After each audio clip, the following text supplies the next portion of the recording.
What up, fatherhoods? Yo, man, tell us about that birthday party action. And it still don't stop. Yo, talk about confusing my son. So my daughter's birthday is in early May. My son's birthday in early June. We try to do a birthday in the middle.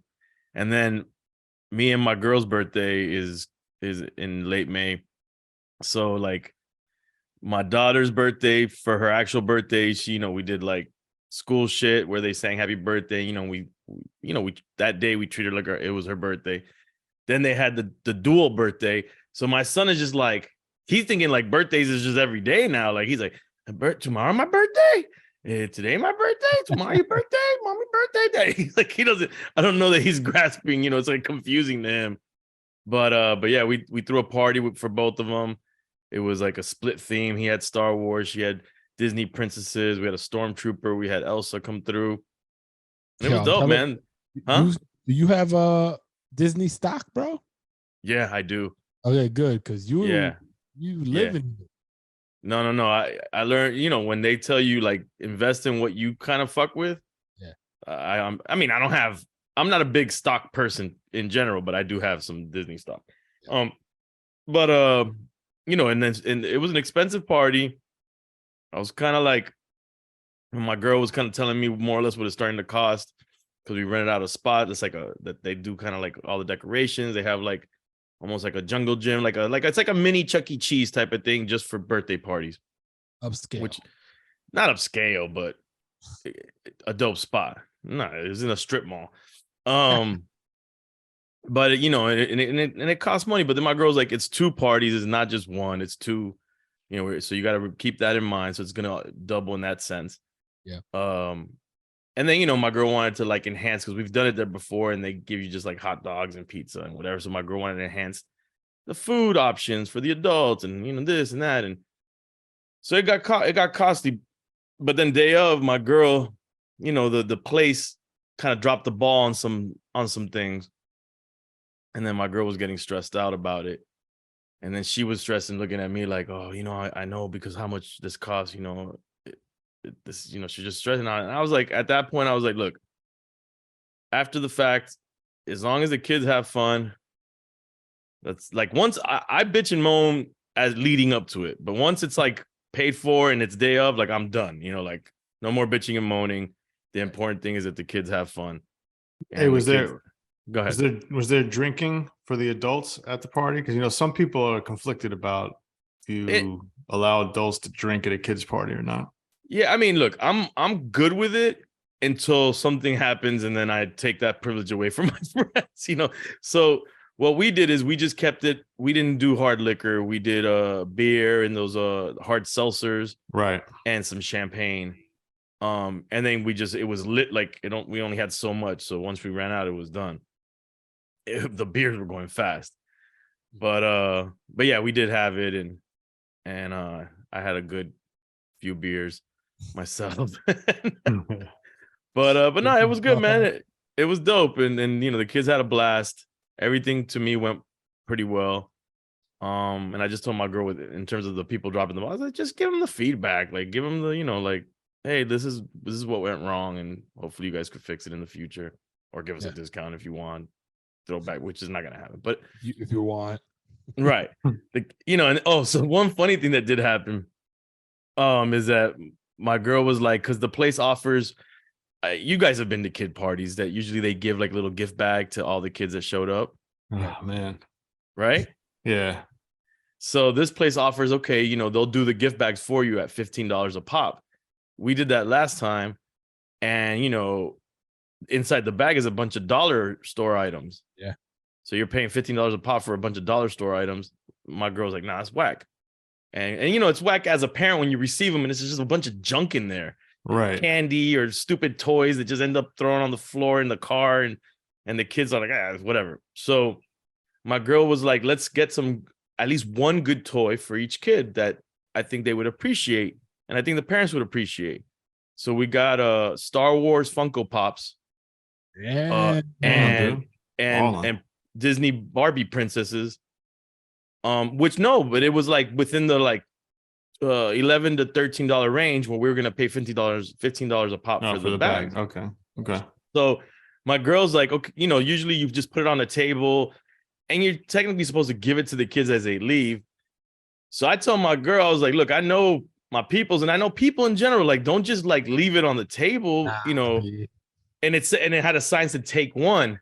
Oh man, would you believe these adults start taking all the Funko Pops, and then my friends that have older kids, because we only accounted for all the little kids that were basically the school kids and kids in the age range of our kids, and these older teenagers start taking the Funko Pops, and before you know it, all the Funko Pops are gone, and there's kids that didn't get any, and we're like, I had to go around and be the bad guy and tell my homies and like, yo, bro, what the fuck are you doing, man? Like, and then they had to go like give it to a kid, and that's fucked up. While I'm telling off one friend, my other friend over there was listening. Going, I didn't even wait. I just gave it to a kid, and then my other friend had his older kids, and they all had like a table full of Funko Pops, and I'm like, yo, bro, come on, man, So yeah, that happened, and then the kids had a good time.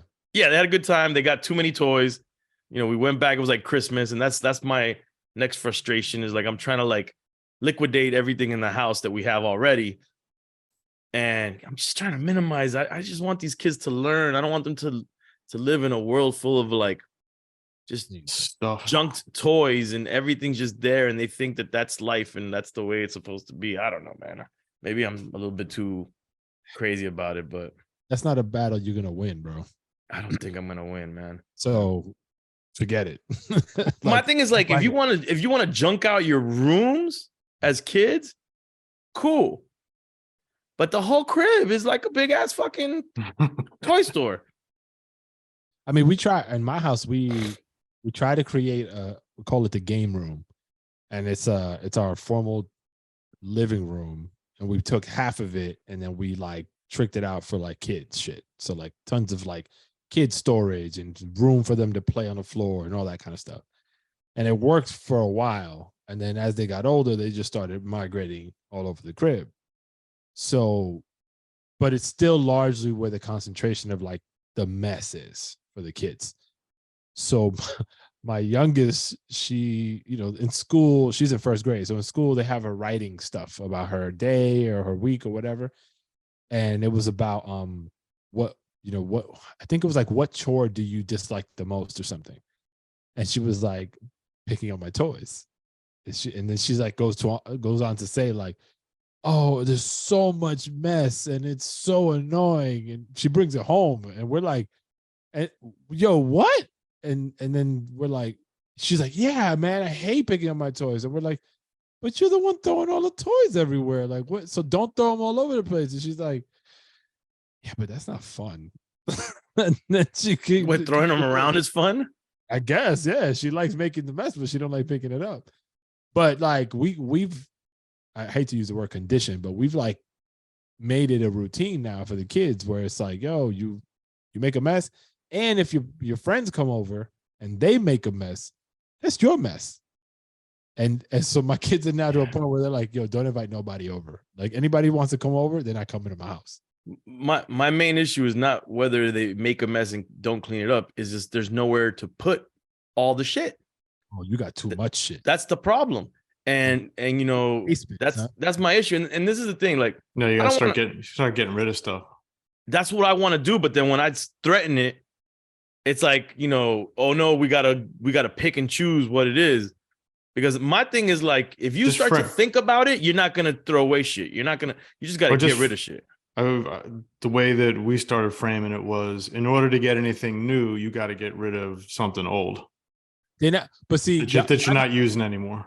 But you and your lady are not going to be consistent about that. We're not on the same page about it. Oh, that's the thing. That's the baseline issue.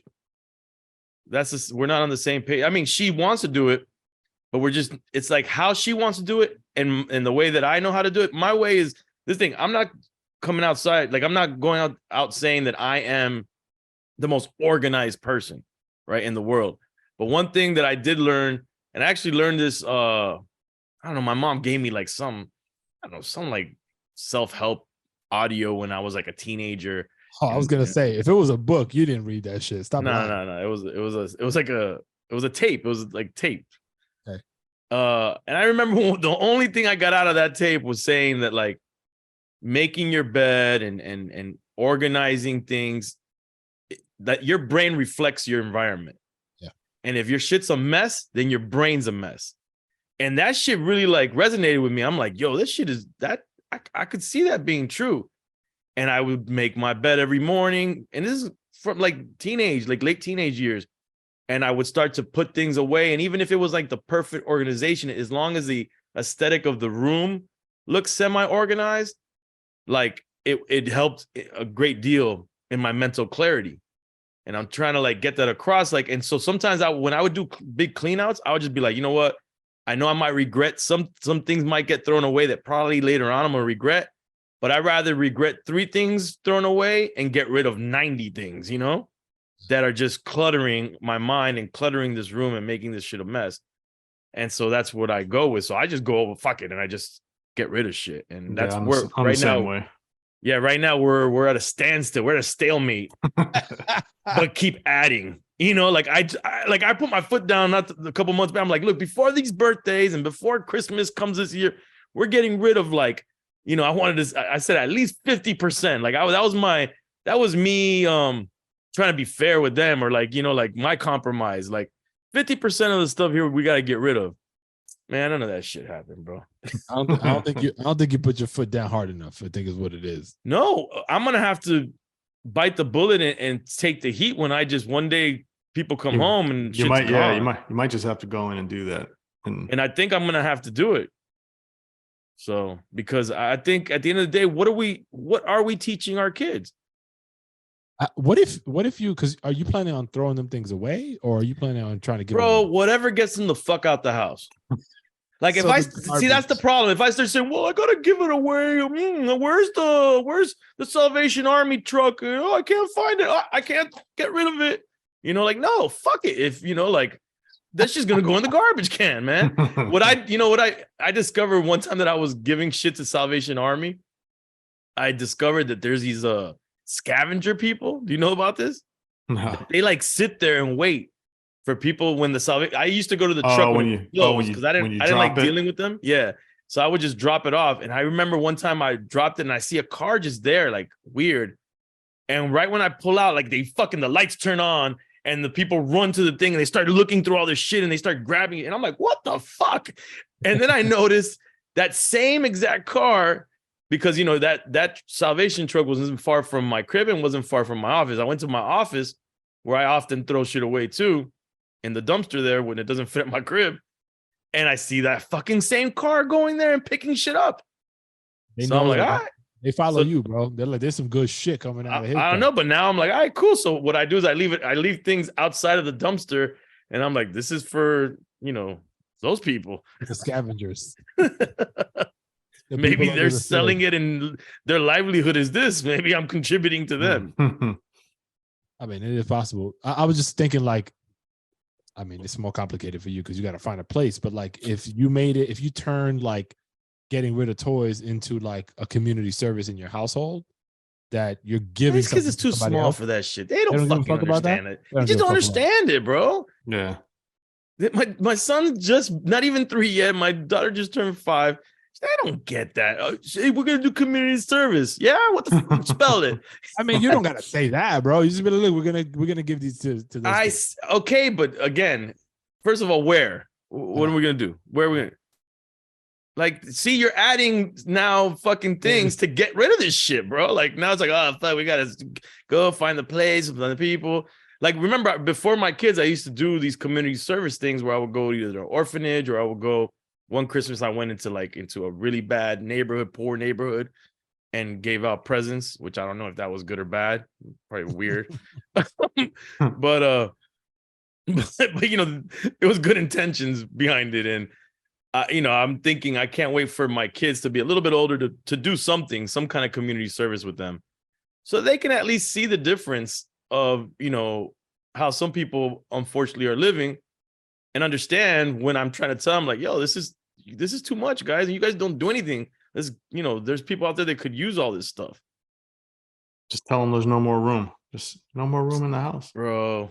No more room. Bro, if y'all saw my garage, dog, my I want to have if every time I open my garage door, I have a nervous breakdown. Nah, yo, you got to kill that noise. I've already cleaned out my garage twice. One of the times I had to get one of those fucking pods. Oh, That's how much shit had to be moved so I can like clear out so I can organize. I love getting rid of stuff, man. I love it. I mean, I just don't have the time. Yeah. When I have the time, like next week, I'm going to attempt to fuck with my garage. Cause it just looked like a junkyard, man. It's just wild. It's not good. Wild. It's back to what you said, though. It does meaningfully affect your productivity, your mood, all that stuff. Because that chaos, that shit is no good. I notice even if I can't see stuff sometimes, but I know like I got a ton of stuff that just smushed in a closet or something. That even messes with me mentally too. I feel like the weight of it, like, So I kind of just want a place for everything to have its own spot. And if it doesn't have a spot, then get it out, you know?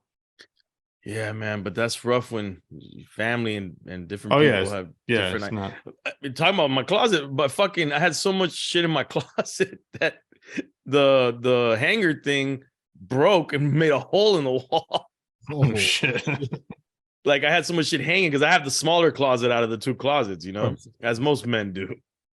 And so now that's fucking with me because in my head, I'm like, I gotta now have those closet people come in and like redo my closet so I can organize it. So it's just, yeah, man, it's a fucking mess.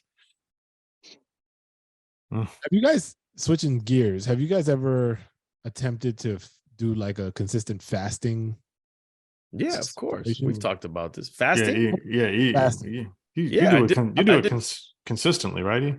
I mean, doing that for a long time. In recent times, no. I'll do like 1 or 2 days every couple of months, maybe nowadays. And I love it.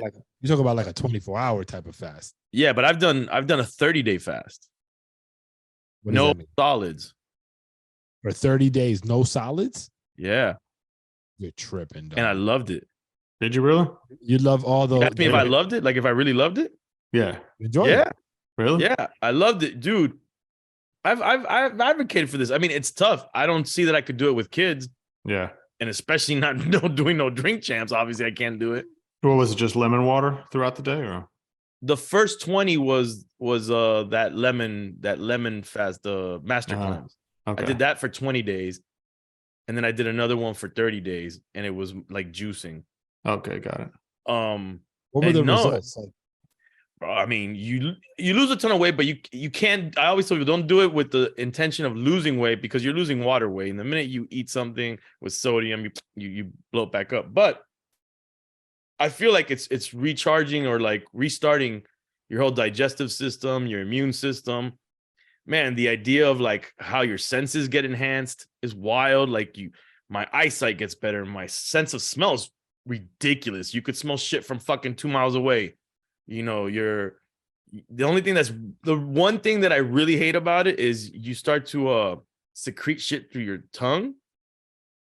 Like all like I don't know if it's yeast or something, but there's a layer of, and this is when they say, at least in the master cleanse, that they say the fast is over once your tongue goes back to normal. But you secrete like this like yellowish white layer, out of on your tongue. Like your tongue turns a different color and it has like this little crap in there, and you're not eating, so your mouth is just wacky. And that's the only thing I don't like about fasting. But my mental clarity is fucking bananas. My energy after like 3 days, the first couple of days are rough if you've never fasted because you're going through withdrawal, right? Yeah. Of all the food, chemicals, and all the things, you have nightmares about food. I would wake up in cold sweats because I had a dream that I ate. I like fucked up my fast and ate like a burger and fries and fucking drank alcohol. And I'll be like, oh shit, thank God that was just a dream. I didn't really do that. Oh shit. Like I had to condition myself that if I ate something crazy while fasting, I could die. That's what I'll tell myself. Oh shit. And I'm sure that something pretty bad can happen if all of a sudden you eat some crazy junk in the middle of like completely empty stomach and system, So yeah, I love it. You doing one, Manny? I'm doing it intermittent. Oh, the intermittent fasting. Oh, I do that every day and I'm still fat. Are you doing the 16-hour joint? I don't eat till 6 p.m. every day. What time? Wait, the Wait, you first don't meal? eat until 6? Yeah, every day. And Shouldn't you unless drink champs. That's my unless, and now weekends because the family. Isn't it better my- to eat earlier than later though? It probably is, but I'm a person. The reason why I do it that way is because I never really liked breakfast to start with because I feel lethargic after breakfast. Okay. Unless it's like a weekend and I'm gonna be home and I'm be lethargic anyways. So because I do like actual breakfast food, but I don't eat breakfast, and then once I'm going, I'm like, why fuck that up? And I'm not really that hungry, so I'm not gonna eat lunch, and then I just wait till dinner. So you have one meal every day? Is that what you're saying? Most days. Most days. Now, if it's drink champs day, I'll eat before drink champs to put that layer of food before liquor, and then I get the drunk munchies at munchies. Yeah, I couldn't even. I felt like I was saying something else. I get the drunk munchies afterwards.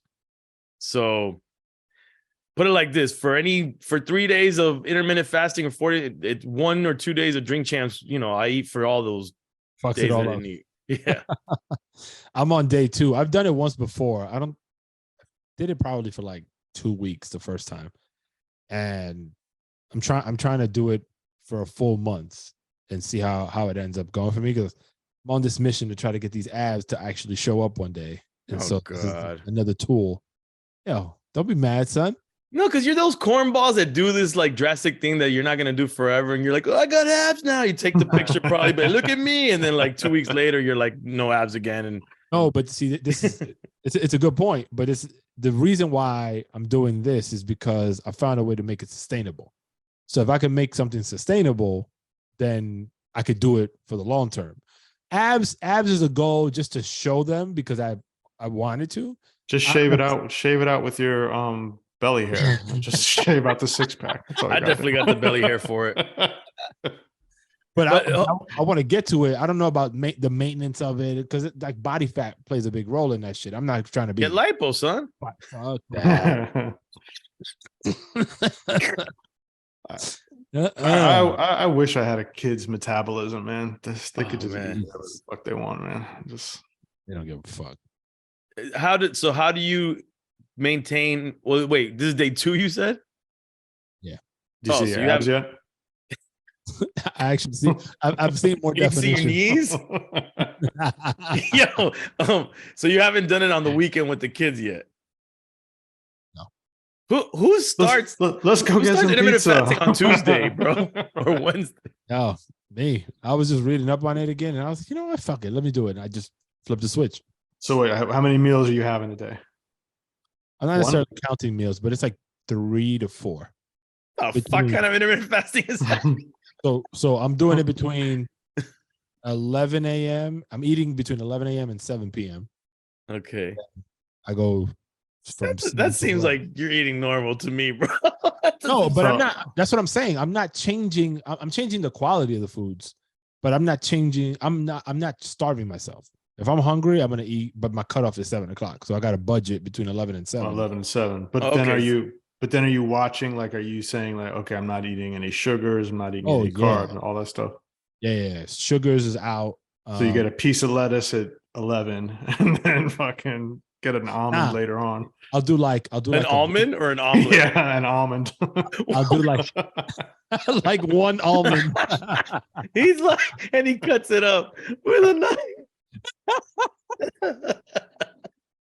No, I'll have 2 eggs and essentially a third worth of egg whites. I'll do mixed vegetables. You're the egg white guy. I'll mix it in. And then I'll have like today I had like leftover salmon, and I kind of made like this omelet out of that. And then I had like half a piece of toast. And what do your kids think about this? I'm always hacking. I'm always hacking my diet. So to them, this is like, all right, it's just dad doing. They're like, there's another one. Yeah, I'm on my DJ Khaled shit. Yo, I will tell you this. My doctor forever was always like telling me, like, look, bro, like, because I lost mad weight a couple years back before kids with CrossFit, and then kids, and then it all went to shit, right? So But when I've gone to the doctor in recent years, he's just like, look, just do a low carb diet and you'll be fine. But in drinking, that doesn't work. You No, crave it's all carbs. But there's this chick that goes to the gym where I go because I still do CrossFit, you know, Fat Boy Fitness. And she was pretty hefty, man. Like she was pretty big. And for, like in 2 months, she became like a toothpick. And I'm like, oh, she did some crazy shit. She had to have done some crazy shit. Like her fucking face was sucked in and everything. I was like, what the fuck? Yeah, she looked wild. I mean, what are those things? She doesn't listen to this podcast. What are those things that people are taking? The shot, the diabetes shots that they're taking now? You know, someone yesterday told me they're doing that. They're like, oh, I can't drink because I'm on the diabetes shot. I'm like, Ozempic or some shit, like whatever it is. Yeah. Is it Ozempic. It's Ozempic. Anyway, so the lady, you know, I wasn't gonna ask her like, yo, what you been up to? Like, crack or what? No, but you couldn't stop staring. No, but my other homie and a homegirl from the gym asked her, and she was like, nah, I just stopped cold turkey drinking alcohol and eating carbs. Wow. And yo, within like 2 months, she lost like all the fat that she had on her body. Okay. So I guess that shit is real. Like that's as simple as it gets, but it's as hard to do. Yeah, the alcohol is the killer because it's got so much sugar and stuff in it. Yeah, man. And the beer, especially, that's heavy. Just makes you feel heavy. Yeah, you feel fat as shit after you have a fucking beer. Yeah, a bunch of beers. Yeah. So yeah. Okay. Nothing to do with fatherhood. I mean, it does because how we feel. It does. Right, true. Hey, but not for nothing, Kay. That article you sent today was dope, man. I actually read it, Manny. No way. I thought it was real good, man. Like just the only part I didn't agree with is when he said that Two Life Crew couldn't rap. Two Life Crew and Too Short couldn't rap. I didn't agree with that. I'm like, they can rap, motherfucker. Yeah. We should try to get him on here. I forget the dude's name, but I guess he's the Rodneyology is his social media at Rodneyology. What's his podcast on NPR? Louder than a Riot? Louder than a Riot, right? Yeah, I reposted it and tagged him, so let's see if he communicates. Yeah, but yeah, I felt that 100%. Like, you know, and I've actually felt that way. The way he was talking in that article. Just in terms of like looking back at your conflict. Right. Well, to me, there's like two parts or a couple parts. Being conflicted as a father with hip hop, and then him being nostalgic about why he loved hip hop so much because of his friendships and all of that. Like that, I totally both things I relate to. So we're talking about an article on NPR called, the title is "He Gonna Get These Beats and Rhymes," and it's from Rodney Carmichael. I think it's a excerpt from his podcast, Louder Than a Riot. Sounds like it was. I haven't read it yet, but the title was dope. So what can you tell the audience? Like what's the summary? Well, I felt like there's a couple different summaries because it's broken up into different acts. But you know, one of the acts is just the big question is, at what age do you start to expose your kids to lyrics, right? Or in our case, hip hop lyrics. Yeah. And it kind of goes back. What was funny when he was saying, like, you know, he had already listened to Two Live Crew and knew about sex, you know, before he had that conversation, you know. And so he's got I think he said a 3-year-old son, and that was wild. 3-year-old listening to Biggie, like, and asking questions and it goes back to, I mean, when especially early on in this podcast when we had a lot of guests and we're asking them, like, you know, do you let them hear your lyrics or are you censoring lyrics? Right. I think that was always a thing for us. It's just like, when do you kind of unleash some of that stuff? And we definitely let my son hear things, and we've tried to explain a lot of stuff to him through the years. And there's some things now where I can just leave the room and he's listening to it because I know he already understands. Like, all right, you get the context of it at this point. I mean, it covers a lot of topics, like the machismo in hip hop, the I guess the degrading of women, and like if you have like a daughter, how you might feel, now about a lot of the music that you grew up on. That's why he kind of refers to like Two Life Crew and Too Short. Right. Also, knowing that it was offensive, but there was something dope about it as well. So right. yeah, And then it's kind of like while he's conflicted with all that, then he realizes how the reason why hip hop was so important. I mean, maybe this is not exactly how he tied it in, but that he remembers the nostalgia of like his friends and how much they were into like the lyrics and how it bonded them, like his friendships, and he will always remember how special of a time that was for him. And so that then he's trying to like and how we lose those times as you get older, right? Yeah. And he was saying like his little kid, his son says, "You're my best friend," and how that's not like necessarily positive. People say that for parents, you shouldn't be friends with your kids, but he's like, well, better than to be friends than there's worse things that could be. And maybe that's how they can bond through like the music. I don't know. There's a lot of topics, but it's all very relatable to fatherhood and what we're talking about all the time. And E, for real, like you actually read this shit? Does it sound like I read it? Yeah. No, it was well done. I mean, I want to listen to the episode, but I enjoyed the read. I read it taking a shit, so applause to EFN, bro. Yes, my morning shit was reading that article. Nice. That's epic to me. That's awesome. I'll tell you one thing, and I don't know if I shared this. I don't think I did, because I think this happened last weekend. So we're on a road trip for my son's basketball tournament. By the way, his team went 4-0, won the chip. Congratulations. Nice. It was dope. And it was like some like really competitive games too. Like we were like at the edge of our seats, like going crazy. But commuting, so we were up in Albany. So commuting from gym to gym, we were putting music, and I decided, I was asking my kids, I was like, yo, have y'all heard Nas? Because my kids they gravitate toward older hip hop. They like the new stuff to some degree. My son is a J. Cole fanatic. Dope. But he likes Biggie. He likes Tupac. Like he goes back, and he's 10, right? So, and I just asked, I'm like, yo, have y'all heard of Nas? And but all of them was like, nah. It's wild. And yeah, that's what I thought. Because they're using Spotify. So Spotify's linking things that are relatable and all that, but they hadn't come across. So I put Live at the Barbecue with Main Source. And I'm Good like, choice. yo, listen to this. And I had to play. I was like, yo, do y'all not hear what's going on right now? Especially when he's like, that's when he says, I went to hell for snuffing. For snuffing Jesus. Yeah. Especially when that part came, like, didn't hear it. And I rewound it, started again. It took me 3 times for it to actually like, and then I had to like break it down. Like, yo, listen to what he says here, how he ties that to this. He went to hell for snuffing Jesus. They probably got annoyed at you for stopping the song. They did. Yeah. But finally, after that 3rd time, like it clicked. And my son was like, oh, that's dark. I was like, okay, fine. If that's the reaction you got. Right. But now he's like, hooked. Yo, he did not stop playing that song the entire weekend, bro.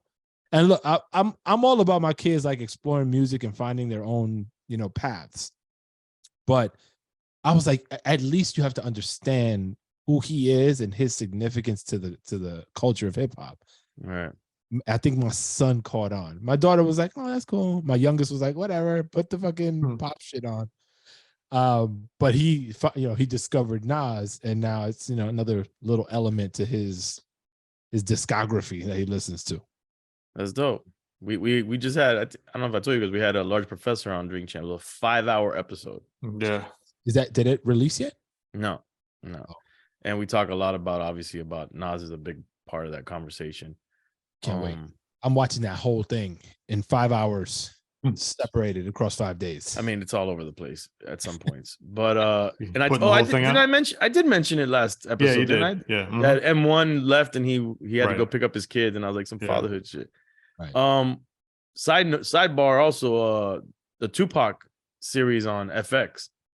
I saw episode 1. It's fucking dope, man. Really? It's called Dear Mama, and it does a deep dive into like, early life of Tupac, his going, the history of his family.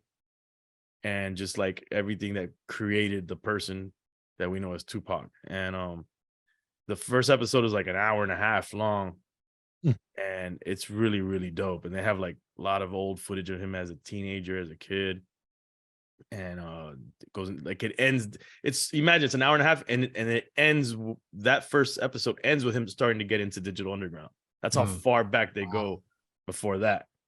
Caught him in Maryland acting and school Everything, and yeah. all that. I mean, the mom joined the Panthers. Like they interview all the old Panthers that were around in the Harlem with her, and when she was a Panther, and like they talk about the mom and then people that hung out with him in over there in the Bay Area. Like it's really well made, and it's really dope. And I didn't even know. I don't know if you guys knew this, that his name was a Inca chief.